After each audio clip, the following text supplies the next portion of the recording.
কুষ্টিয়ার খাজানগর মোকাম থেকে বিশেষ প্রহরায় রাজধানী সহ দেশের পাইকারি বাজারগুলোতে চাল পাঠানো হচ্ছে। দ্বিতীয় দিনে একযোগে শতাধিক ট্রাক চাল পাঠানো হয় বিজিবি, র্যাব ও পুলিশ পাহারায়। পরিস্থিতি স্বাভাবিক হওয়া পর্যন্ত এই প্রক্রিয়া চালু রাখবে প্রশাসন। কুষ্টিয়া প্রতিনিধি জহুরুল ইসলামের তথ্য ও ছবিতে ডেস্ক রিপোর্ট।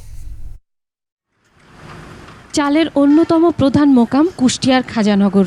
দিনে প্রায় ২০০ ট্রাক চাল যায় রাজধানী সহ দেশের পাইকারি বাজারগুলোতে। কয়েকদিনের সহিংস ঘটনায় চাল সরবরাহ প্রায় বন্ধই ছিল। এতে চালের দাম অস্বাভাবিক বেড়ে যায়। ক্ষতিগ্রস্ত হন খাজানগরের চালকল মালিকরা। বেকার হয়ে পড়েন নানা কাজে জড়িত হাজারো কর্মীও।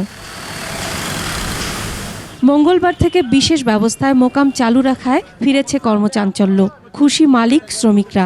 আমাদের ডিসি এবং পুলিশ প্রশাসনের মাধ্যমে এসপি সাহেব এবং দুজনের সহযোগিতায় আমরা আজকে র্যাব, আর্মি, পুলিশ দিয়ে আমাদের চাউলটা ঢাকা সহ বিভিন্ন দেশে প্রান্তে পাঠাচ্ছি। 7 দিনের দিন আজকে বেরোচ্ছি। মনে করেন যে এই অবরোধের কারণে যাইতে পারিনি, আজকে পুলিশ প্রোটেকশনের কারণে আমাদেরকে নিয়ে যাচ্ছে। ঢাকায়, বরিশাল, তার ফরিদপুর, বিভিন্ন জায়গায়। এমপি মহোদয় মনে করেন যে সুন্দর একটা ভালো একটা পরিবেশ করছে, সেই পরিবেশ অনুযায়ী মনে করেন যে আমাদের গাড়ি ঘোড়া চলবে।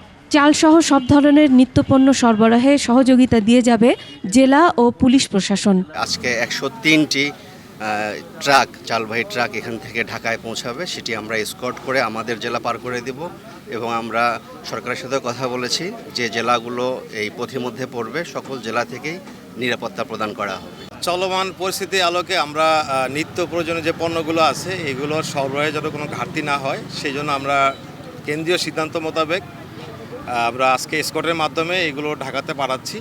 এই প্রক্রিয়ায় চালের বাজার স্বাভাবিক হয়ে আসছে বলেও জানান সংশ্লিষ্টরা। Masum আলিসা, desk report, 21 television.